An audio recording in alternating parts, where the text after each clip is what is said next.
Good morning Chirala.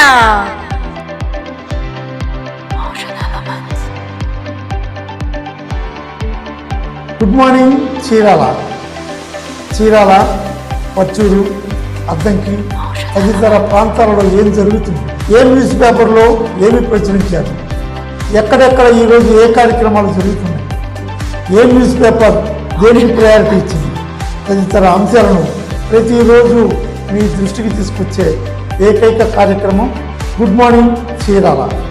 మీ అభిమాన ఎస్బీసీలో ప్రతిరోజు ఉదయం 9 గంటలకు మీకోసం. Good morning Chirala. నమస్తే. ఈరోజు గుడ్ మార్నింగ్ చీరాల కార్యక్రమానికి స్వాగతం. ఈరోజు ప్రధాన పత్రికల్లో వచ్చినటువంటి ప్రధాన శీర్షికలు, వివిధ వార్తలు, వాటి విశ్లేషణలు, నిన్నటి వార్తలకి అధికారుల స్పందన, వీటి గురించి మనం తెలుసుకునే ప్రయత్నం చేద్దాం. నిన్నటి వార్తలకు వస్తే ఆంధ్రజ్యోతిలో నిన్న కమిషనర్ గారు ఈ పొగ మాటేంటి అని వచ్చినటువంటి ఒక వార్తకి స్పందనగా ఈరోజు కమిషనర్ గారు ఆ సాలిడ్ వేస్ట్ మేనేజ్మెంట్ని సందర్శించినట్టున్నారు.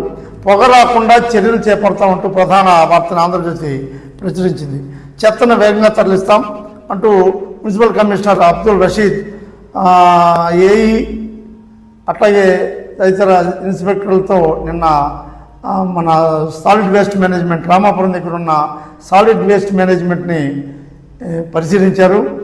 అక్కడ పొగ ఏమీ రావట్లేదు.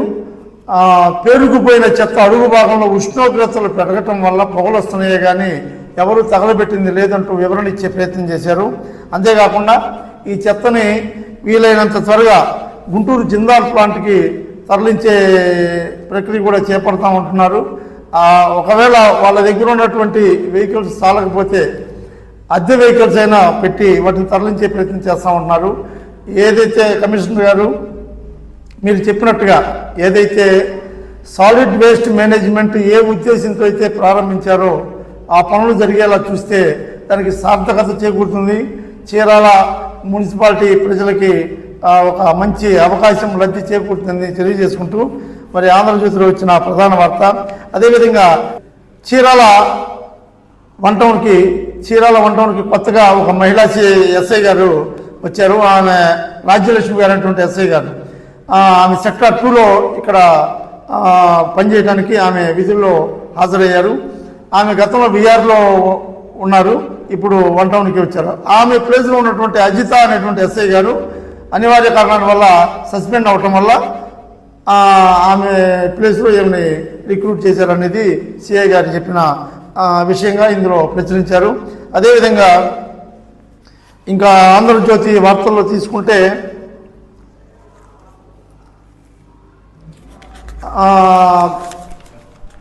సముద్ర స్నానాల్లో జాగ్రత్తలు తీసుకోవాలంటూ ఒక ప్రధాన వార్తను కూడా వీళ్ళు ప్రచురించే ప్రయత్నం చేశారు. సముద్ర స్నానాలు ఇప్పుడు కార్తీక మాసం కాబట్టి సముద్ర స్నానాలకి విరివిగా ఇప్పుడు ఈ మధ్యకాలంలో రామాపురం బీచ్కు ఉన్న క్రేజ్ని దృష్ట్యా దాదాపు రాష్ట్రం నలుమూల నుంచి కూడా మన చీరాల, వాడరేవు, రామాపురం, పొట్టిసుపైపాలెం, కటారిపాలెం ప్రాంతాలకి బీచ్ క్లీన్ బీచ్గా మన ఉండటం వల్ల ఎక్కువ మంది పర్యాటకులు వచ్చే అవకాశం ఉంటుంది. అందులో పర్యాటకంతో పాటు భక్తి కూడా ముడిపడింది కాబట్టి వేలాది మంది భక్తులు ఒకేసారి క్రౌడీగా వచ్చే పరిస్థితులు ఉంటాయి. కాబట్టి తగు జాగ్రత్తలు తీసుకోవాలంటూ చీరాల డిఎస్పీ గారు మహమ్మద్ మొయిన్ గారు ఒక సమావేశాన్ని ఎవరైతే గార్డ్స్ ఉంటారో వాళ్ళని, పంచాయతీ సెక్రటరీలని, మెరైన్ డిపార్ట్మెంట్ వాళ్ళని, అన్ని రిసార్ట్స్ల యజమానుల్ని వీళ్ళందరినీ క్రోడీకరించి నిన్న ఒక సమావేశాన్ని ఏర్పాటు చేసి కార్తీక స్నానాలు పురస్కరించుకొని తీసుకోవాల్సిన జాగ్రత్తలన్నిటి గురించి కూడా ఆయన వివరించి హెచ్చరించడం కూడా జరిగింది. అదేవిధంగా రిసార్ట్స్లో చేరే వాళ్ళు ఎవరైనా వచ్చేవాళ్ళు ఉంటే వాళ్ళ యొక్క డీటెయిల్స్ కూడా కరెక్ట్గా కలెక్ట్ చేయమని కూడా రిసార్ట్స్ యజమానికి చెప్పినటువంటి పరిస్థితి. ఇక నిజంగానే రామాపురం ప్రాంతం విపరీతమైనటువంటి క్రౌడ్ పెరగటం వల్ల చీరాల వాడరేవు నుంచి ఈ పవిత్ర కార్తీక మాస పుణ్యస్థానానికి వేలాది మందిగా ఒకే రోజు వచ్చే పరిస్థితుల దృష్ట్యా అన్ని డిపార్ట్మెంట్ అధికారులు అలాగే స్వచ్ఛంద సంస్థలు ఎవరైతే ఉన్నారో వాళ్ళకి కావలసినటువంటి సదుపాయాలని ఇచ్చి వాళ్ళని ఒక అతిథులుగా భావించి గౌరవించే ప్రయత్నం చేస్తే మన ప్రాంతానికి ఇంకా మంచి అవకాశం ఉంటుందని చెప్పి రాసే ప్రయత్నం చేశారు. అదేవిధంగా ఇక సాక్షి పేపర్ తీసుకుంటే సాక్షి పేపర్లో ప్రధాన శీర్షిక అప్రమత్తతే ఆయుధం అంటూ ఒక వార్తని ప్రచురించారు. ఈ మన చీరాల పరిసర ప్రాంతాల్లో తూనికల కొలతల అధికారులు, విజిలెన్స్ సంబంధించినటువంటి వాళ్ళు నిన్న ఈ పచారీ దుకాణాలు, కూరగాయల మార్కెట్లు, ఈ చికెన్ షాపులు వీటన్నిటిని పరిశీలించి వాటిని తనిఖీలు నిర్వహించడం జరిగింది. తూకాల్లో తేడాలుంటే టోల్ ఫ్రీ నెంబర్కి 1967కు ఫోన్ చేసి మాకు తెలియజేయాలంటూ కూడా వాళ్ళు చెప్పిన విషయాన్ని ఇక్కడ ప్రచురించడం జరిగింది. అట్లాగే పట్టణంలో చీరాల ప్రాంతంలో చికెన్ షాపులు, అలాగే కూరగాయల మార్కెట్లు, అలాగే పచారీ షాపులు, జనరల్ స్టోర్స్ వీటన్నిటిలో వాళ్ళ కొలతల విధానాన్ని వాళ్ళు తనిఖీ నిర్వహించారు. కూరగాయలు ముఖ్యంగా మనం గమనించాల్సింది ఏంటంటే కూరగాయల మార్కెట్కి వెళ్ళినప్పుడు కూరగాయలు కాటా వేసేటప్పుడు వాళ్ళు గిన్నె కనుక పెడితే అది నేరము, అలా పెట్టిన వాళ్ళ దగ్గర కూరగాయలు కొనద్దు అంటూ కూడా మనకి అధికారులు తెలియజేస్తూ ఉన్నారు. అదేవిధంగా చికెన్ షాపుల్లో కూడా మ్యాక్సిమం తూనికల కొలతలు రాళ్ళు కరెక్ట్గా ఉన్నాయా లేదా వాటి మీద ఒక్కొక్కసారి తూనికల కొలతల అధికారులు ఇచ్చిన రాయి కాకుండా ఏదో ఒకటి పెట్టి కాటా వేసే పరిస్థితులు మనం చూస్తుంటాం. అదేవిధంగా ఎలక్ట్రానిక్ కాటాలో చాలా మోసాలు కూడా జరుగుతూ ఉన్నాయి. వీటన్నిటిని అప్రమత్తం చేసి అవేర్నెస్ చేసే విధంగా ఈ నిన్నటి కార్యక్రమాన్ని వాళ్ళు ప్రాక్టికల్గా అవేర్నెస్ చేస్తూ నిన్న తనిఖీలు చేపట్టడం జరిగింది. అట్లాగే కొనుక్కునే ప్రతి ఒక్కళ్ళు తూకము, అదే కనుక ఈ సూపర్ మార్కెట్లో కనుక వస్తువులు కొంటే వాటి మీద లేబుల్, తయారు చేసిన డేట్లు ఇవన్నీ ఉన్నాయా లేదా చూడండి. ఇన్ కేస్ ఏదైనా మీకు అనుమానం వచ్చినట్లయితే 1967 నెంబరు టోల్ ఫ్రీ నెంబర్, దానికి ఎటువంటి ఛార్జీలు కూడా 1967 నెంబర్కి కాల్ చేసి తెలియజేయమని కూడా వాళ్ళు తెలియజేశారు. అదేవిధంగా ప్రపంచ స్థాయిలో రాణించాలంటూ మరొక వార్త సాక్షిలో ప్రచురించారు. ఈపుడుపాలెనికి చెందిన అడిగోపుల సాంబశివరావు అనేటువంటి క్రీడాకారుడు ఇటీవల అథ్లెటిక్స్లో మంచి అథ్లెటిక్ విభాగంలో జాతీయ స్థాయిలో పోటీలో పాల్గొని 100 ఫీటు పరుగు పందెంలో 200 మీటర్లు, 400 మీటర్లు సిల్వర్ మెడల్ సాధించి బీహార్లో జరిగే అంతర్జాతీయ మాస్టర్ అథ్లెటిక్స్ కూడా ఆయన ఎంపికయ్యారంటూ వార్తలు రాయటమే కాకుండా వారిని ప్రోత్సహిస్తూ చీరాల వాకర్స్ క్లబ్ ఆధ్వర్యంలో 7,000 రూపాయలు ఆర్థిక సాయం అందించామంటూ వాకర్స్ క్లబ్ నుంచి వార్తలు ఇచ్చారు. ఇలా క్రీడాకారులని వాకర్స్ అనేవాళ్ళు వాళ్ళ ఆరోగ్యం కోసం వాళ్ళు నడకని చేయటమే కాకుండా ఇలాంటి క్రీడాకారులను ప్రోత్సహించే దిశలో ముందున్నందుకు వాకర్స్ క్లబ్ని మన ఎస్విసి కేబుల్ నుంచి అభినందిద్దాం. అదేవిధంగా సాక్షిలో ఇంకో వార్త కూడా ప్రచురించారు. పలనాటి ఉత్సవాలు ఏర్పాటుకు శ్రీకారం అంటూ వార్త ప్రచురించారు. కారంపూడి పలనాటి వీరుల ఉత్సవాలు నేపథ్యంలో సౌకర్యాల కల్పనకు బుధవారం శ్రీకారం చుట్టారు. జేసీబీతో ఉత్సవాల ప్రాంగణాన్ని శుభ్రం చేసి పనులు చేశారు. వీరాచారవంతులకు ఇతరుల వసతులు కల్పించాలనే ఎమ్మెల్యే జూలకంటి బ్రహ్మానందరెడ్డి గారు అధికారులని సమాయత్తం చేశారంటూ ఈ వార్త ప్రచురించారు. సంబంధించిన విషయాలన్నీ తెలియపరుస్తూ వీరాచార పీఠాధిపతి పిడుగు తరుణ్, చెన్నకేశవ, పీఠవ నిర్వాహకుడు విజయ్ కుమార్ తదితరులు కూడా ఈ వివరాలు చూపించారు. పలనాటి ఉత్సవాలకి చీరాలకి ఏంది సంబంధం, ఈ వార్త మాకు అవసరమా అనుకుంటారేమో. చీరాల గడ్డ పుట్టింది పలనాడు ప్రాంత వాసుల నుంచి అనేది ఒక చిన్న హిస్టరీ మనకు చెప్పే ప్రయత్నం చేద్దాం. చీరాల పలనాడు యుద్ధం తర్వాత కొంతమంది యాదవులు, అంటే మా బ్రహ్మనాయుడిని అనుసరించే యాదవులు ఎవరైతే ఉన్నారో నాగమ్మకి, నాయకురాలు నాగమ్మకి పరిపాలన అప్పగించడం ఇష్టం లేని, ఆ పరిపాలన ఉండలేనటువంటి యాదవులు ఎవరైతే ఉన్నారో కొంతమంది పలు ప్రాంతాలకు విచ్చలవిడిగా వెళ్ళిందో ఒక వర్గం మించాల అనేటువంటి ఇంటి పేరుతో ఉన్నటువంటి యాదవులు కొందరు ఇక్కడ బస ఏర్పాటు చేసుకొని వాళ్ళు ఇక్కడ జీవనం కొనసాగించారంటూ వాళ్ళే వాళ్ళ కులదేవత అయిన గంగమ్మ తల్లిని మనకి ఇప్పుడు చీరాల గొల్లపల్లిలో ఉన్నటువంటి గంగమ్మ దేవాలయమే చీరాలలో మొట్టమొదటి దేవాలయం. ఈ సందర్భంగా తెలియజేసే ప్రయత్నం చేస్తా ఉన్నా. అలాంటి పలనాడు వసతులతో ఏర్పడ్డది ఈ చీరాల అనేదాన్ని అది చరిత్ర చెప్పినటువంటి సాక్ష్యం. దానికి తార్కాణంగా మనం గమనిస్తే పాత చీరాలలో దేవాలయంలో ఇప్పుడు కూడా వీరలంకమ్మ దేవాలయం ఉంది. అలాగే అక్కడ పలనాటి ఆయుధాలు కూడా ఇప్పుడు ప్రతి సంవత్సరం వాళ్ళు పూజలు చేస్తూ ఉంటారు. ఇట్లా చీరాల ప్రాంతం పల్నాడు ప్రాంతంతో ముడిపడి ఉన్నటువంటి సాక్ష్యాలు ఉన్నాయి కనుకనే ఈ పల్నాడు ఉత్సవాల వార్త మనకి ఇక్కడ ప్రచురణ జరిగిందని చెప్పి తెలియజేసుకోవచ్చు. అదేవిధంగా ఇక ప్రధాన శీర్షిక తేలని వాట ప్రాణాలతో ఆట అంటూ ఒక వార్త రాసే ప్రయత్నం చేశారు. ఇది ఇంకోళ్ళు పర్చూరు నియోజకవర్గం ఇంకోళ్ళకి సంబంధించినటువంటి వార్త. ఇంకొల్లు పర్చూరుకి సంబంధించిన ఏదైతే మెయిన్ రహదారి పాత మద్రాసు రోడ్ అంటారు దాన్ని. ఇటు వెనకట మెడ్రాస్ వెళ్ళాలంటే ఆ రోడ్డు కానీ వెళ్ళేవాళ్ళు అంటూ మనకి తెలిసినటువంటి విషయమే. ఆ రోడ్డుని అతిపెద్ద రోడ్డుగా స్థాపించాలంటూ దాన్ని నిర్మించాలంటూ దానికి ఒక యుద్ధ ప్రాతిపదికన ఒక పైలట్ ప్రాజెక్టుగా తీసుకొని గత వైసీపీ ప్రభుత్వం ఆమంచి కృష్ణమోహన్ గారు దానికి శంకుస్థాపన చేయించి జగన్మోహన్ రెడ్డి గారితో మాట్లాడి దాదాపుగా 22 కోట్ల రూపాయలు ఫండ్ కూడా ఎమర్జెన్సీ శాంక్షన్ చేయించడం జరిగింది. ఒక కాంట్రాక్టర్కి అప్పగించడం, ఆ కాంట్రాక్ట్ తదుపరి జరిగిన పరిణామాల్లో అధికారులకు కాంట్రాక్టులకి వాటాల కుదరక బిల్లులు ఆపేయటం వల్ల ఆ రోడ్డు అధ్వాన్నంగా నడి మధ్యలో అలా ఆగిపోయింది. నిజంగా ఆ రోడ్డు కనుక బాగుపడితే ఇంకోళ్ళు పర్చూరు కలిసి మధ్యలో రకరకాల వెంచర్లతోటి కలిసే టౌన్షిప్ డెవలప్ అయ్యేటువంటి క్యాపబిలిటీ ఉన్నటువంటి ప్రాంతం. ఆ రోడ్డు చాలా అవసరం. ఆ రోడ్డు ఇంకోళ్ళు పర్చూరుకి మధ్యలో వివిధ గ్రామాలని అనుసంధానం చేయడమే కాకుండా మెడ్రాస్ హైవేకి వెళ్ళడానికి, గుంటూరు నుంచి మెడ్రాస్ హైవే కనెక్ట్ అవడానికి చాలా షార్ట్కట్ రూట్గా కూడా మనం దాన్ని చెప్పుకోవచ్చు. సో అంత విలువైనటువంటి రోడ్డుని త్వరితగతిన పూర్తి చేస్తే బాగుంటుందని చెప్పి సాక్షిలో ప్రధాన దీనిగా రాశారు. ఈ మధ్య ఆ ఉన్న గతుకుల్లో గందరగోళాల్లో యాక్సిడెంట్ అయ్యి 4 చనిపోవడం కూడా జరిగింది. కాబట్టి ఇవన్నీ వార్త ద్వారా ప్రభుత్వం దృష్టికి తెచ్చే ప్రయత్నం చేశారు. మరి జేఈ శ్రీకాంత్ గారు దీనికి వివరణిస్తూ వీలైనంత త్వరగా పనులు ప్రారంభిస్తామని తెలియజేశారు.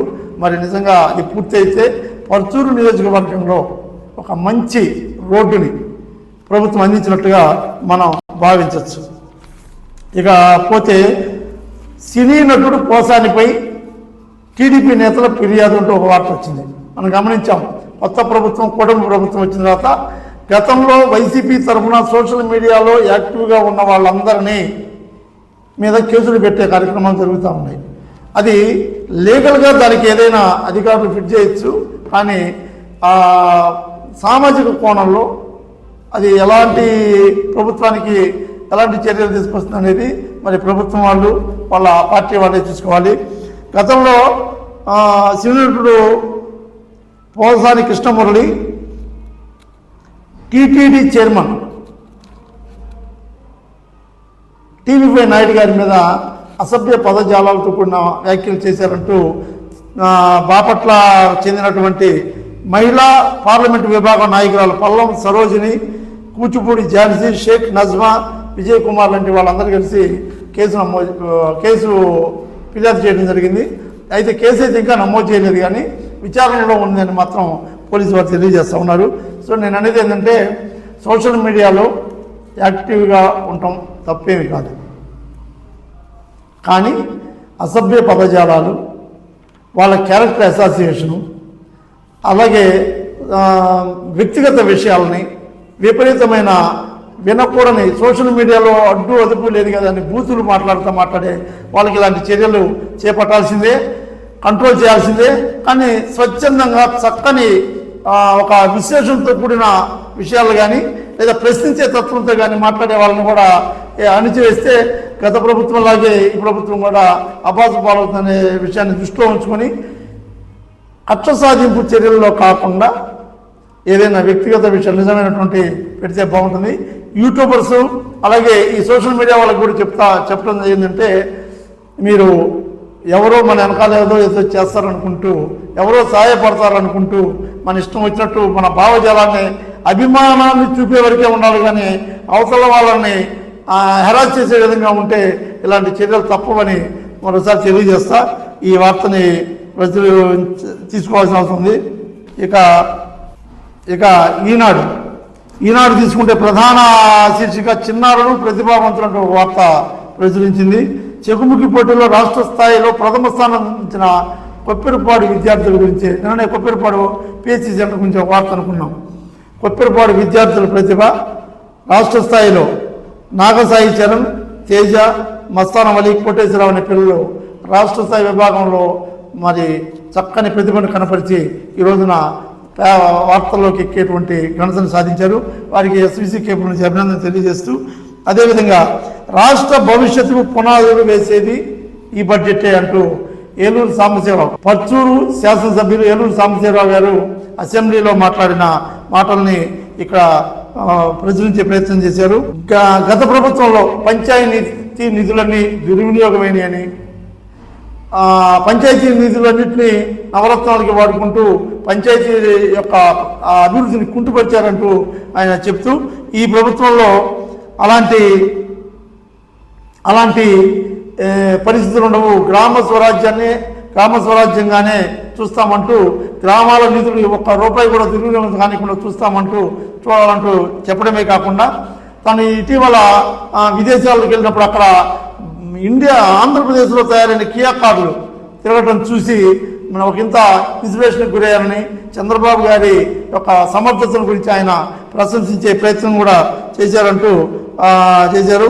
అదేవిధంగా పారిశ్రామిక, ఆహార, పర్యాటక రంగాల్లో పాలసీలు, డ్రోన్ విభాగంపై రాష్ట్ర ప్రజలకు అవగాహన పెంపొందించాలంటూ కూడా ఆయన ఒక సూచన ప్రభుత్వానికి చేసే ప్రయత్నం చేసినట్టుగా ఇక్కడ ఈనాడులో రాయటం జరిగింది.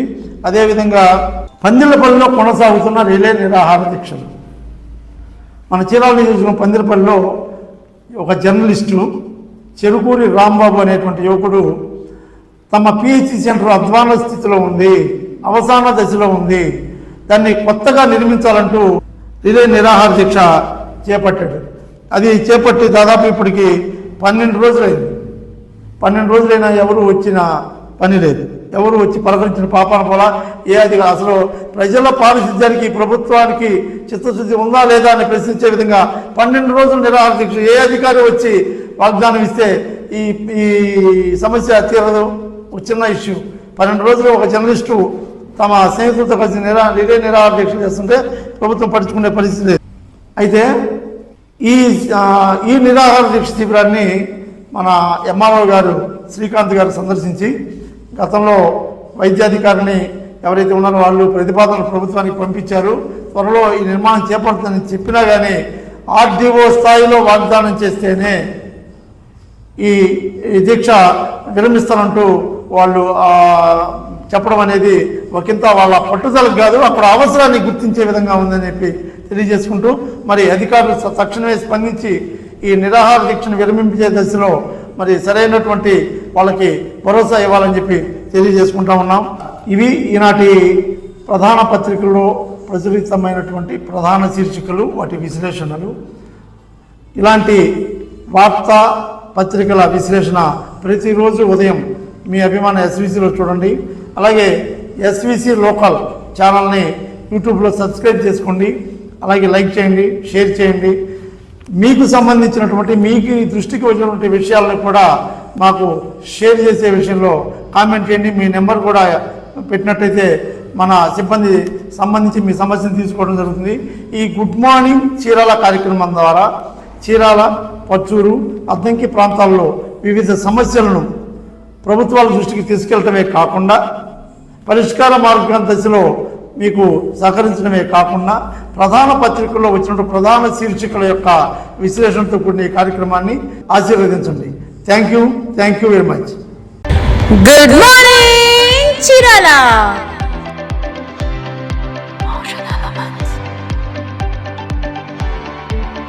గుడ్ మార్నింగ్ చీరాల, పచ్చూరు, అద్దంకి తదితర ప్రాంతాలలో ఏం జరుగుతుంది, ఏ న్యూస్ పేపర్లో ఏమి ప్రచురించారు, ఎక్కడెక్కడ ఈరోజు ఏ కార్యక్రమాలు జరుగుతున్నాయి, ఏ న్యూస్ పేపర్ దేనికి ప్రయారిటీ ఇచ్చింది తదితర అంశాలను ప్రతిరోజు మీ దృష్టికి తీసుకొచ్చే ఏకైక కార్యక్రమం గుడ్ మార్నింగ్ చీరాల. మీ అభిమాన ఎస్విసిలో ప్రతిరోజు ఉదయం 9 గంటలకు మీకోసం. Good morning Chirala.